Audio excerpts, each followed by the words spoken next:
la molécule du groupe fonctionnel hydroxyle OH relié à un carbone tétravalent. C'est la notion de la tétravalence qui nous avait fait remonter jusqu'au carbone et dans sa formule de Lewis, pour nous montrer qu'un carbone, il est dit tétravalent lorsqu'il est entouré de 4 liaisons covalentes simples. Ici, nous le voyons, c'est 4 liaisons covalentes simples. Et une telle molécule ne peut pas être disposée ni le long d'une droite, ni dans un plan. Il peut être contenu que dans l'espace à 3 dimensions. Dès lors, nous allons convenir d'une manière de représenter un carbone tétravalent. On l'a vu en classe précédente, que le carbone qui est lié à 4 entités, les 2 liaisons appartenant au plan, faisons la préférence de matérialiser le OH groupe fonctionnel dans le plan, une autre liaison retenant le carbone tétragonal dans le plan, mais les 2 autres ne peuvent plus appartenir au même plan.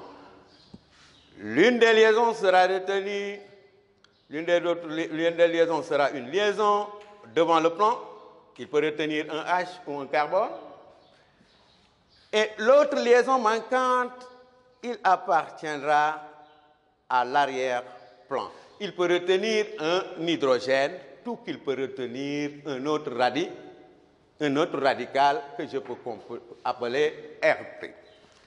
Alors, dans un tel cas, on a une structure qui est conforme à la définition d'un alcool, car la présence du groupement fonctionnel est là.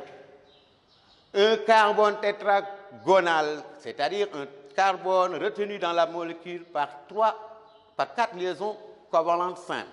3 autres, plus celles retenant le groupement fonctionnel hydroxyde.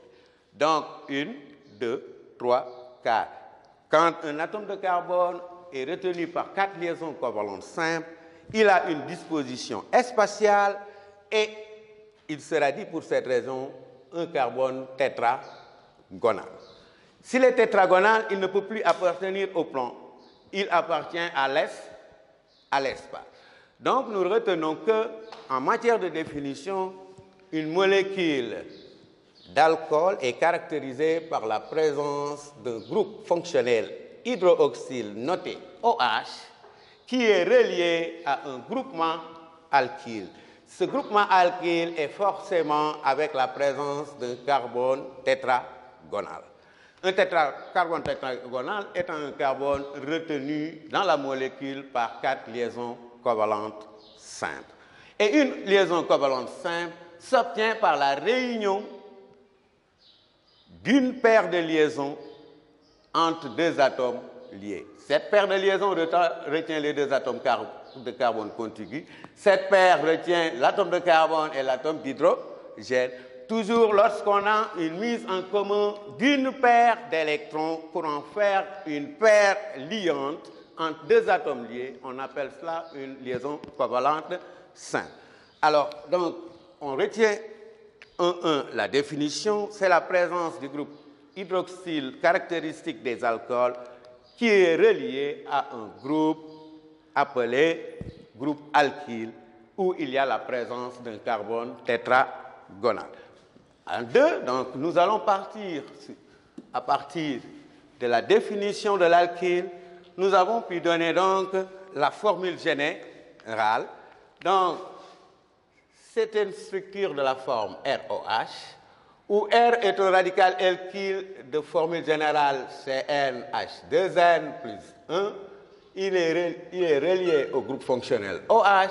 Et si on fait le cumul des nombres de H, on a, à part le C qui est présent N fois, les H ils sont présents ici dans le groupe fonctionnel 2n plus 1 fois, plus une fois dans le groupement fonctionnel, ça me donne 2n plus 2.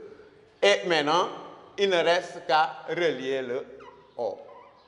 Et donc, dans la formule, on a CnH2n plus 2. Et ici, CnH2n plus 1.